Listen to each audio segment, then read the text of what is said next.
Movie की शुरुआत में हम दो आदमियों को देखते हैं जो कि किसी हाईटेक अंडरग्राउंड जैसे जगह पर होते हैं। वो दोनों बातें करते हुए चल रहे थे कि तभी वहाँ पर एक लड़की आती है और वो वहाँ पर उनसे बातें करने लगती है। इनकी बातों से हमको ये पता चलता है कि वो लोग एक तरह के प्रोजेक्ट पर काम कर रहे हैं और उनका प्रोजेक्ट दुनिया की बहुत सी जगहों पर होता है। अब यहाँ पर वो लड़की उनसे ये कहती है कि उनके सारे प्रोजेक्ट फेल हो चुके हैं और रिसेंटली स्टॉकहोम में भी ऐसा हुआ है, यानी कि उनका ये प्रोजेक्ट फेल हो गया था और सिर्फ अब जापान और अमेरिका ही उनकी आखिरी उम्मीद थी। इसके बाद में सीन चेंज होता है और हम डाना और जूल्स को देखते हैं जो कि कहीं पर जाने की तैयारी कर रहे होते हैं। जिसके बाद में वहाँ पर जूल्स का बॉयफ्रेंड कर्ट आता है जो कि उनसे वहाँ से चलने के लिए कहता है। यहाँ पर हम कर्ट के दो और दोस्तों को देखते हैं जिसमें से एक होल्डन और एक मार्टी होता है। अब सबसे पहले बात कर लेते हैं इन पांचों के बारे में कि एक्चुअल में ये है कौन। अब डाना यहाँ पर एक वर्जन लड़की है। कर्ट के बारे में बात करें तो वो यहाँ पर एक एथलीट है। बात करें जूल्स की तो उसको यहाँ पर एक नॉटी टाइप की लड़की दिखाया गया है जिसका लिबिडो काफी हाई है, यानी कि इसकी सेक्स ड्राइव काफी हाई है। मार्टी यहाँ पर एक बेवकूफ है और जो होल्डर है वो स्कॉलर है। अब आप ये सोचेंगे कि कैरेक्टर्स की लिए इन्फॉर्मेशन मैंने आपको क्यों दी है, तो इसके बारे में आपको थोड़ी देर में पता चल जाएगा क्योंकि इसी का मेन सिग्निफिकेंस इस मूवी के अंदर है। अब ये सब लोग इसलिए इकट्ठा हुए हैं क्योंकि यहाँ पर कर्ट के कजन के कैबिन में वो जाने वाले होते हैं जो कि एक फॉरेस्ट एरिया में है। असल में उसके कजन ने हाल ही में वो कैबिन खरीदा था, लेकिन उसका एक कजन कौन है इसके बारे में नहीं बताया जाता। अब वो सभी उस कैबिन के लिए निकल जाते हैं। उनके जाने के बाद हम एक आदमी को देखते हैं जो कि उन पर नजर रख रहा था। उनके जाने के दौरान वो किसी को बताता है कि वो लोग निकल चुके हैं। खैर दर रास्ते में वो लोग एक गैस स्टेशन पर रुकते हैं जो कि हर एक स्लैशर मूवी में होना अनिवार्य है। खैर वो गैस स्टेशन काफी सुनसान जगह पर होता है और तभी उसमें से गैस स्टेशन का मालिक निकल कर आता है जो कि काफी डरावना दिखाई दे रहा था। सबसे पहले वो जोल्स को यहाँ पर आते ही होर बुलाता है और वो उनको मना कर देता है कि उसके पास में फ्यूल लेनी है। खैर वो आदमी उनसे बहुत ही अजीब तरह से बात कर रहा था, जिसके बाद में वो वहाँ से बिना फ्यूल भरवाए ही निकल जाते हैं। इसी बीच हम एक बर्ड को भी देखते हैं जो कि उड़ते हुए किसी इनविजिबल एनर्जी बॉल से टकरा जाती है और यहाँ पर कुछ ना कुछ गड़बड़ जरूर थी जिसके बारे में हम थोड़ी देर में डिस्कस करेंगे। खैर वो लोग फाइनली कैबिन तक पहुंच जाते हैं जहाँ पर पहुंचने पर वो सब काफी खुश थे। वहाँ आकर सभी लोग अपने अपने रूम्स को चूज कर लेते हैं और यहाँ पर होर्लन अपने रूम में एक पेंटिंग देखता है जिसमें कुछ लोग मिलकर एक एनिमल को काट रहे थे। उस पेंटिंग को देखकर वो वहाँ से उसको हटा देता है, जिसके बाद वो एक ट्रांसपेरेंट मिरर को देखता है जिसके दूसरी तरफ उसको डाना दिखाई देती है। अब यहाँ पर होर्लन डाना को देख सकता था लेकिन वो उसको नहीं देख पाती क्योंकि दूसरी तरफ से डाना को सिर्फ अपना रिफ्लेक्शन दिखाई दे रहा था, यानी कि डबल वे मिरर। अब यहाँ पर होर्लन उस मिरर के बारे में सबको बताता है, जिसके बाद डाना और होर्लन रूम को चेंज कर लेते हैं। यहाँ पर डाना उस पेंटिंग को मिरर के ऊपर लगाती है लेकिन उसको भी वो अच्छी नहीं लगती, इसलिए वो उसको चादर से कवर कर देती है। अब यहाँ पर हम एक चीज देख पाते हैं कि वहाँ पर सीसीटीवी कैमरास लगे हुए थे जिनकी मदद से उन्हें वही दो लोग यानी कि गैरी और स्टीव देख रहे थे जो कि उसी फैसिलिटी का हिस्सा थे। वो लोग किसी अंडरग्राउंड लैबोरेटरी से उनको देख रहे होते हैं जहाँ पर स्टीव के पास उसी गैस स्टेशन वाले आदमी का कॉल आता है जो कि उनसे ये कहता है कि उसने उन सबको बिना फ्यूल दिए ही भेज दिया है, यानी कि वो भी इस चीज में मिला हुआ था। अब उनकी बातों से हम ये समझ पाते हैं कि कर्ट और उसके दोस्तों का यहाँ पर आना और उस आदमी का उन्हें फ्यूल ला देना ये सब टोटली स्क्रिप्टेड और प्लान था, यानी कि कर्ट का जो कजन था वो भी शायद से इस चीज में इन्वॉल्व है क्योंकि यहाँ पर उनका आना एक प्लान चीज है, यानी कि इस कैबिन का इस जगह पर होना ये सारी चीजें बिल्कुल किसी स्क्रिप्ट की तरह है जो कि ये लैबोरेटरी वाले चाहते हैं। और सबसे बड़ी बात यह है कि ये जो प्रोजेक्ट है कोई आम प्रोजेक्ट नहीं है। खैर अब ये लोग वहाँ पर ट्रूथ और डेयर खेलने लगता है और इसी बीच कैबिन के बेसमेंट का दरवाजा अपने आप ही ओपन हो जाता है जिसको देखकर वो लोग सरप्राइज हो जाते हैं। अब यहाँ पर डाना का टर्न होता है और उसने डेयर चुना था, इसलिए जोज उसको नीचे जाने का डेयर देती है। थोड़ी देर के बाद में वो सब लोग भी नीचे आ जाता है जहाँ पर वो ये देखता है कि यहाँ बहुत सारी अजीबो गरीब सामान और टॉयज पड़े हुए थे। मार्टी उन सब चीजों को यहाँ से बाहर निकालने के लिए कहता है लेकिन उसकी बातों को कोई भी सीरियसली नहीं लेता। यहाँ डाना को एक किताब भी मिलती है जो कि किसी एना पेशेंस पबनर की होती है। एना इस कैबिन में 1903 में आई थी। अब यहाँ स्टोरी में एना अपने और अपनी मॉम पर हुए टॉर्चर की बातें उनको बता रही थी, यानी कि इस डायरी के जरिए। उसके डैड उसकी माँ को बहुत टॉर्चर किया करते थे। देन एक दिन उसके डैड ने उसकी मॉम को मारकर फेंक दिया और यहाँ उसका भाई मैथ्यू भी पूरी तरह से पागल हो गया था। जिसके बाद एना को एक रास्ता मिला जिससे वो अपनी बची कुची फैमिली को बचा सकेगी, पर यहाँ पर एना अपने ऊपर हो रहे टॉर्चर्स के कारण अपना एक हाथ गवा देती है और एना ने इसके अंदर ये लिखा हुआ था कि उसको विश्वास है कि एक ना एक दिन उस डायरी को कोई ना कोई तो पढ़ेगा जिससे वो और उसकी फैमिली दोबारा जिंदा हो पाएगी। यहाँ उस किताब के अंदर एक लैटिन लैंग्वेज में इनकैंटेशन भी लिखी हुई थी जिसको पढ़ने से मार्टी उसको मना करता है। लेकिन फिर भी वो उसको पढ़ने लगती है। जिसके बाद हम कैबिन से कुछ ही दूरी पर देखते हैं कि एना और उसकी फैमिली फिर से जिंदा हो गई थी। जी हाँ, वो बिल्कुल ज़ॉम्बीज़ की तरह बन गए थे। और इधर लैबोरेटरी के अंदर गैरी विनर अनाउंस करता है कि जिसने बकनर की फैमिली पर बेट लगाई थी और वो सब जीत गए थे। और यहाँ पर हम व्हाइट बोर्ड पर ढेर सारे मॉन्स्टर्स के नाम भी देख पाते हैं। और इस मूवी के अंदर एक सटायर दिखाया गया है जो कि जितने भी स्लैशर मूवीज के अंदर होता है, और इसलिए ही ये movie one of the best movies में से आती है। तो बेसिकली ये लैबोरेटरी वाले किसी सीक्वेंस के अंदर यहाँ पर चीजें डिसाइड कर रहे थे कि सबसे पहले कौन सा मॉन्स्टर जागने वाला है इन लोगों को मारने के लिए। और यहाँ पर सबसे पहले एना की फैमिली जागी थी। अब तभी एक मॉनिटर पर हम जापान के स्कूल को देखते हैं जहाँ पर सेम प्रोजेक्ट चल रहा था, जिसके अंदर एक स्पिरिट बच्चों को डरा रही थी। अब इसके बाद हम कैबिन पर आ जाते हैं जहाँ पर कर्ट जोल्स को लेकर जंगल के बीच जाता है। और यहाँ मार्टी को जोल्स और कर्ट के बिहेवियर में चेंज लगता है और ये बात डाना को भी बताता है, लेकिन डाना को ऐसा कुछ भी नहीं लगता। जिसके बाद हम कर्ट और जोल्स को देखते हैं जहाँ पर कर्ट जोल्स के साथ में इंटीमेट होने की कोशिश करता है, पर जोल्स उसको मना करने लगती है। जिसके बाद में स्टीव यानी कि लैबोरेटरी वाले जो होते हैं वो एक गैस को वहाँ पर छोड़ देता है, जिसको स्मेल करते ही दोनों जंगल में इंटीमेट होने लगते हैं। और ये एक ऐसी गैस थी जो कि लोगों के डिसीजंस को चेंज कर देती है और उनकी लिबिडो यानी कि सेक्स ड्राइव को इंक्रीज करती है। और यहाँ पर हम देख पाते हैं कि वो पूरा जंगल उसी ऑर्गेनाइजेशन के कंट्रोल में था। खैर इसी दौरान वहाँ पर एक ज़ॉम्बी आ जाता है और उन दोनों को पकड़ लेता है। कर्ट उससे फाइट बैक करता है, लेकिन इतने में ही वहाँ पर और ज़ॉम्बीज आ जाते हैं जो कि जोल्स को जान से मार डालते हैं। और कर्ट वहाँ से जैसे तैसे बचकर कैबिन की ओर जाता है। जोल्स के मरने के बाद में स्टीव एक लीवर खींचता है, जिससे जोल्स का खून एक जगह पर आकर एक आउटलाइन में फिल हो जाता है, जिसका भी एक सिग्निफिकेंस है और इसके बारे में हम थोड़ी देर में बात करेंगे। इधर बाकी लोग कैबिन के अंदर ही होते हैं जहाँ पर मार्टी बाहर आता है। तभी वहाँ पर कर्ट आता है जो कि उसको अंदर ले जाता है। इसी बीच हम एना पेशेंस के ज़ॉम्बी को भी देखते हैं जिसका एक हाथ नहीं था। अंदर आकर कर्ट उन सबको वहाँ से निकलने के लिए कहता है। यहाँ पर डाना जोस के बारे में पूछती है, जिस पर कर्ट कहता है कि वो मारी गई है। तभी वहाँ पर एक ज़ॉम्बी आ जाता है जो कि जोल्स के सर को डाना के पास फेंक देता है और डाना उसको देखकर बुरी तरह से डर जाती है और जोल्स का सर वो वहाँ से फेंक देती है। यहाँ पर वो लोग जैसे तैसे डोर को बंद करते हैं, जिसके बाद कर्ट उन्हें एक साथ रहने को कहता है। लेकिन यहाँ पर फिर से स्टीव जो होता है वो कर्ट के ऊपर एक गैस रिलीज कर देता है, जिससे कर्ट उन सबको अलग अलग होने के लिए कह देता है। और ये एक और सटायर है कि इन मूवीज के अंदर सभी लोग अलग अलग हो जाते हैं जबकि उनको एक साथ रहना चाहिए।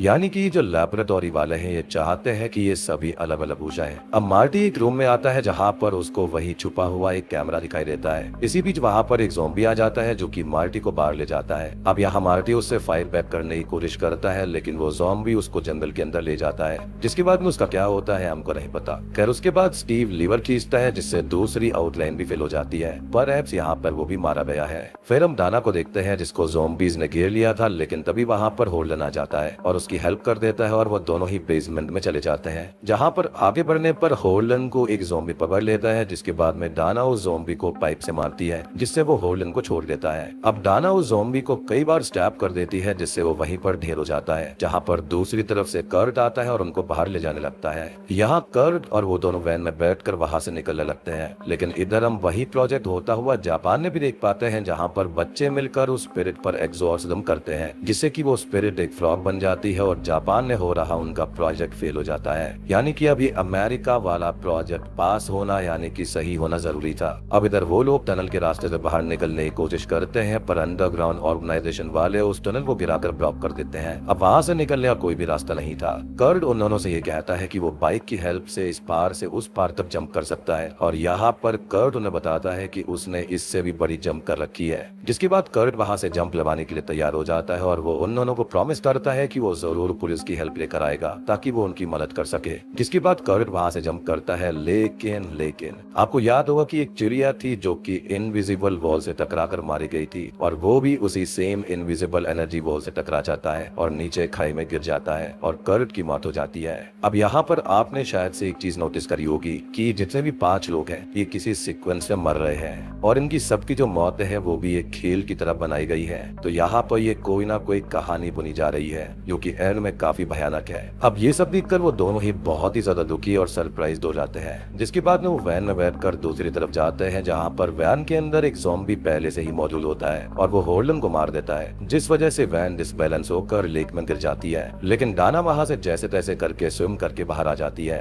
इधर वो लोग सेलिब्रेट करने लगते हैं क्योंकि अब सिर्फ डाना ही बची थी। अब दोस्तों, आपने यहाँ पर आधी एक्सप्लेनेशन सुन ली है, तो आप मुझे ये बताना कि इस मूवी के अंदर सबसे ज्यादा नॉटी लड़की और जिसका लिबिडो सबसे हाई था और सबसे पहले यहाँ पर कौन मारी गई थी, कमेंट सेक्शन में जरूर बताना। इधर डाना के पास वो ज़ॉम्बी आता है और उसको मारने की कोशिश करने लगता है। वहाँ पर लैब्राडोरी के अंदर सेलिब्रेशन के दौरान वहाँ पर किसी का कॉल आता है और वो कॉल उस ऑर्गेनाइजेशन की डायरेक्टर का होता है। वो डायरेक्टर स्टीव से फोन पर ये कहती है कि अभी भी कोई है जो कि डाना के अलावा जिंदा है। जी हाँ, तभी हम ये देख पाते हैं कि मार्टी अभी जिंदा होता है, यानी कि वो जंगल में मारा नहीं गया था, वो किसी तरह से ज़ॉम्बीज को मारकर वहाँ से भाग गया था। मार्टी अब डाना को अपने साथ कैबिन में लेकर आता है और वहाँ पर वो उसको एक रास्ता दिखाता है जो कि अंडरग्राउंड ऑर्गेनाइजेशन में जा रहा था। अब उन दोनों के पास कोई और रास्ता नहीं होता, इसलिए वो उसके अंदर जाने लगते हैं। वहाँ पर वो एक कांच वाले सेल में पहुंच जाते हैं और उस दौरान वो बहुत सारे मॉन्स्टर्स को देखते हैं और उन्हीं मॉन्स्टर से वहाँ के लोग अपने प्रोजेक्ट को अंजाम दिया करते थे। खैर, यहाँ पर ऑर्गेनाइजेशन के लोगों को पता चल जाता है और वो तुरंत वहाँ पर अपने गार्ड को उन्हें लेने के लिए भेज देते हैं और जो व्हाइट बोर्ड के ऊपर मॉन्स्टर्स के नाम लिखे हुए थे वो यही लोग हैं,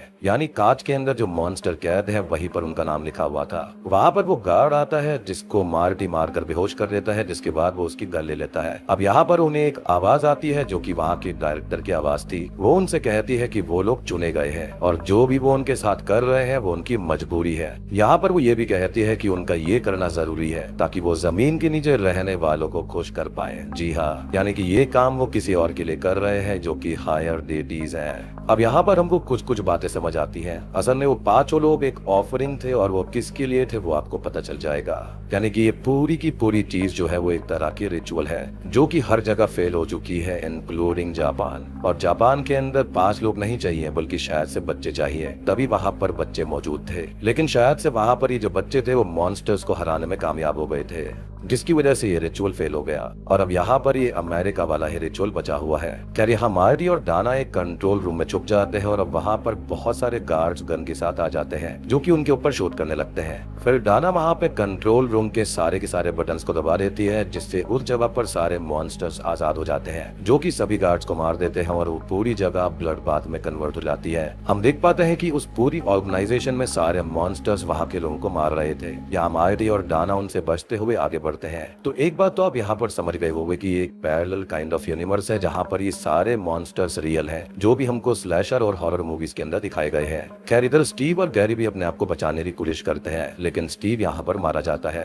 जिसके बाद गैरी वहाँ से बचकर निकलने की कोशिश करता है, वो भी एक दूसरे रास्ते से। लेकिन वो जल्दीबाजी में डाना से टकरा जाता है और उसके हाथ में एक निकली हुई ऑब्जेक्ट होती है जो कि गैरी के अंदर घुस जाती है और गैरी मरने से पहले डाना को ये कहता है कि वो मार्टी को मार दे, नहीं तो सब मारे जाएंगे। अब यहाँ मार्टी डाना को एक सेल्फ डिफेंस के लिए गन दे देता है और आगे बढ़ते हुए वो लोग एक जगह पर पहुंचते हैं जहाँ पर वो लोग 5 आउटलाइंस को देखते हैं जो कि 5 इंसानों की होती है। अब यहाँ पर डाना उनको देखती है और कहती है कि ये 5 लोग कोई और नहीं बल्कि हम ही हैं। वो कहती है कि ये किसी तरह का रिचुअल है जो कि उनके सेक्रीफाइस से पूरा होगा। तभी वहाँ पर उस ऑर्गेनाइजेशन की डायरेक्टर आती है। वो उनको समझाती है कि ये कल्चर हजारों सालों से चल रहा है जहाँ पर उन्हें हर साल 5 लोगों को सेक्रीफाइस करना होता है, यानी कि यहाँ अमेरिका में। और मेरे ख्याल से वो जो एना नाम की लड़की थी ना, वो भी यहाँ पर पक्का सेक्रीफाइस रही होगी, यानी कि 1903 में। उसका ये कहना था कि अगर वो ऐसा नहीं करेंगे तो जमीन के नीचे रहने वाले जायंट इविल डिएटीज यानी कि गॉड्स जो है वो ऊपर आ जाएंगे और उनकी वजह से पूरी ह्यूमैनिटी खत्म हो जाएगी। बेसिकली इन गॉड्स के लिए यानी कि इन डिएटीज के लिए ये पूरा का पूरा एक खेल है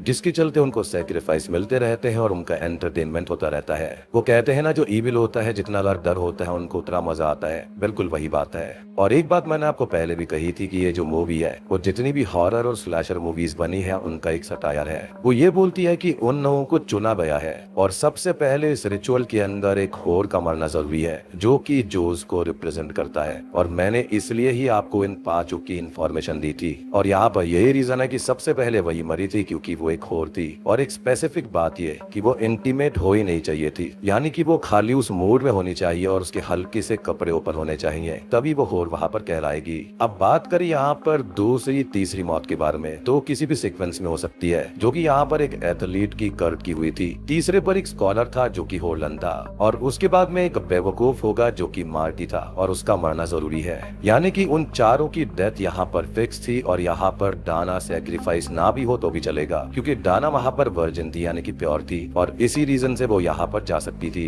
यानी कि बच सकती थी। पर यहाँ पर मार्टी का मरना जरूरी था। तो देखा जाए तो इस रिचुअल के अंदर सबसे पहले होर का मरना जरूरी है, उसके बाद में दूसरे, तीसरे और चौथे नंबर पर कोई भी सीक्वेंस हो सकता है। और बात करें पांचवें नंबर पे, तो यहाँ पर डाना यानी कि वर्जिन का सैक्रिफाइस जरूरी नहीं है। ये चाहे तो उसको भी मार सकते हैं, ना चाहे तो उसको जाने दे सकते हैं। और आपको याद होगा कि उस गैस स्टेशन वाले ने उसको होर इसलिए ही कहा था, और शायद से वो जानता था कि यहाँ पर उसका सैक्रिफाइस होने वाला है। यानी कि इससे पहले यहाँ पर कैबिन के अंदर और भी लोग आ चुके हैं और सैक्रिफाइस हो चुके हैं, क्योंकि उन्होंने ये बोला है कि ये हर साल होता है। तो वो कई हजारों सालों से इस रिचुअल वो करते आ रहे हैं। तो यहाँ पर मुझको लगता है कि जो कर्ट का कजन वगैरह है ना, वो भी यहाँ पर पक्का मिला हुआ है, या फिर वो जो बंदा है वो हर किसी का कजन बन जाता है, या तो फिर ये चुने गए लोगों के रिश्तेदारों को पैसे दे देते होंगे ताकि वो उनको इस कैबिन तक पहुंचा पाए। और इन्होंने बहुत ही प्लान करके इन पांचों का मूड बनाया है यहाँ पर, ताकि ये सारे के सारे लोग एक हॉलीडे के चलते उस कैबिन की तरफ ही आएंगे। और गैस स्टेशन वाला ने उसको फ्यूल इसलिए नहीं दिया था ताकि वो वहां से भाग भी ना पाए। Now coming back to the movie, यहाँ पर डायरेक्टर मार्टी से ये कहती है कि अब उसको डिसाइड करना है कि वो दूसरों के साथ मरेगा या फिर दूसरों के लिए मरेगा। यहाँ पर उनका मरना बिल्कुल तय था, क्योंकि अगर मार्टी अपने आप को सैक्रिफाइस नहीं करता तो वैसे भी उसको मरना ही पड़ेगा, क्योंकि वो जो एंशिएंट इविल गॉड्स हैं वो ऊपर आ जाएंगे और सब कुछ तबाह कर देंगे। अब यहाँ पर ये सब सुनकर डाना मार्टी पर गन पॉइंट कर देती है, लेकिन इतने में ही वहाँ पर एक वेयरवुल्फ आ जाता है जो कि डाना को पकड़ लेता है। मार्टी फिर भी उसकी जान बचाता है और वेयरवुल्फ पर शूट कर देता है, जिससे कि वो वहां से भाग जाता है। जिसके बाद डायरेक्टर मार्टी पर हमला कर देती है, और यहाँ पर एना पेशेंस की ज़ॉम्बी जो होती है वो वहां पर आ जाती है और डायरेक्टर पर हमला कर देती है, और यहाँ मार्टी ज़ॉम्बी के साथ डायरेक्टर को नीचे फेंक देता है। तो मुझे ये लगता है कि एना के साथ भी यहाँ पर शायद से उसी ने कुछ ना कुछ किया होगा, जिसकी वजह से उसने उस पर हमला कर दिया, या फिर ये एक कोइंसिडेंस भी हो सकता है। खैर, अब इसके बाद ना मार्टी और डाना साथ में ही वहां पर बैठ जाते हैं, जो कि दिखने में किसी एंशिएंट टेंपल जैसा दिखाई देता है। खैर, यहाँ पर डाना मार्टी से माफी मांगती है क्योंकि वो मार्टी को शूट करने वाली थी। अब ये दोनों अपनी आखिरी मोमेंट्स में एक सिगरेट पीते हैं, और इसके बाद में वहां पर एक जायंट इविल गॉड का हाथ बाहर आते हुए हम देख पाते हैं, जिसका मतलब ये है कि अब इस दुनिया का अंत तय है।